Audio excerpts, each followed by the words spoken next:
কেকের উপর সামান্য হ্যাপি লেখার কারণে ক্লায়েন্ট আমার থেকে কেকটা রিসিভ করলো না, উনি ডাইরেক্ট অর্ডারটা ক্যান্সেল করে দিল।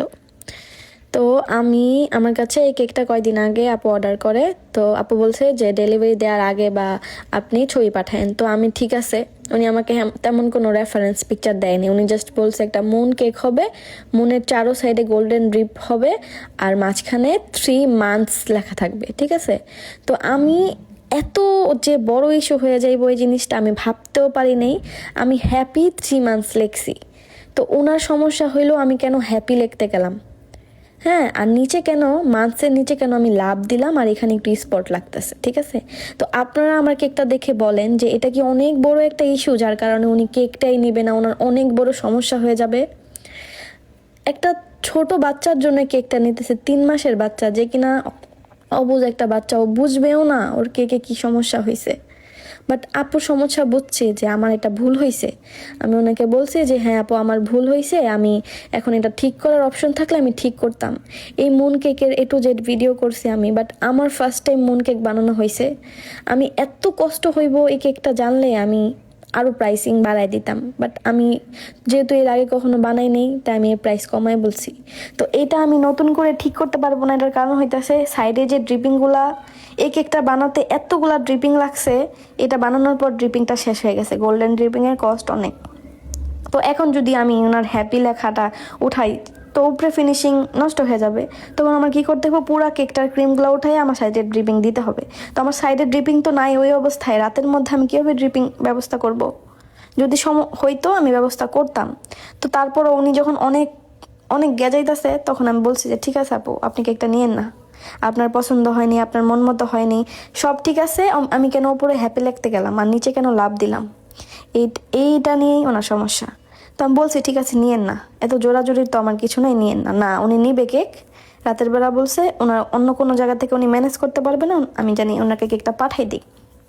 পরে আমি ঠিক আছে, আমি রাতের বেলা সব সময় ডেলিভারি ম্যানকে ফর্ম দিয়ে দিই। পরের দিন ওনাদের একটা শিডিউল থাকে, শুধু আমার না ওনাদেরও একটা শিডিউল থাকে যে ওনারা কখন কোন জায়গায় আসবে, ঠিক আছে।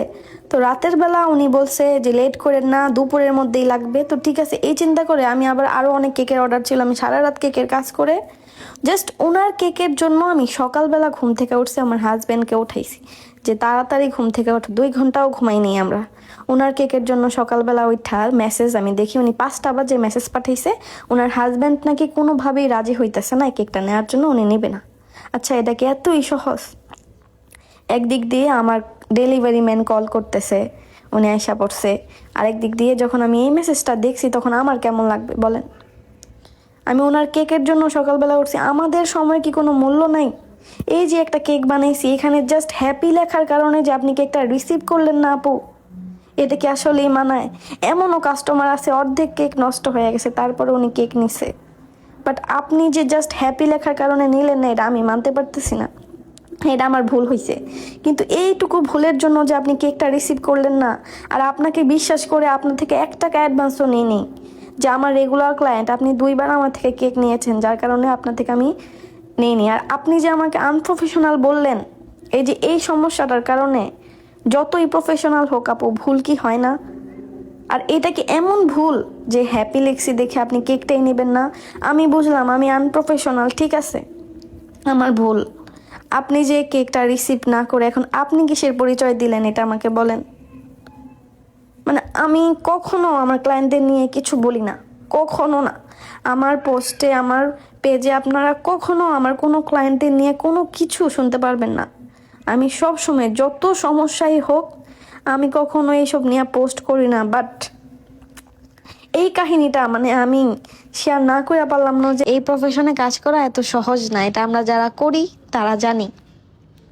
আপনি যে একটা কেক অর্ডার করছেন, আপনি সকাল 5টায় মেসেজ দিছেন যে কেক নেবেন না, কিন্তু আমার একটাই কষ্ট যে আপনি কেন রাতের বেলা আমাকে বললেন না নেবেন না। আমি যখন আপনাকে বলছি যে আপু আপনার নেওয়া দরকার নাই, আমি ডেলিভারি ম্যান ঠিক করছি, তাদের শিডিউলে সমস্যা হয়েছে, আমার সকালে ঘুম থেকে উঠতে হয়েছে আপনার কেক দেওয়ার জন্য, আপনি সকাল 5টায় মেসেজ দিয়ে উধাও হয়ে গেছেন, এখন দুপুর হয়ে গেছে আপনার কোনো মেসেজের রিপ্লাই নেই যে আমি একটা কেক অর্ডার করছি, কেকটার এখন কি হবে? কেন থাকবে? কারণ আপনি তো কোনো অ্যাডভান্স করেন নাই আমাকে, আপনার তো কোনো লস হইতেছে না, যা হইতেছে আমার কিন্তু আল্লাহর রহমতে আমার একদিক দিয়ে লস হইলে আল্লাহ আমাকে এর থেকে হাজার হাজার গুণ বেশি দিয়ে দেয়, আলহামদুলিল্লাহ।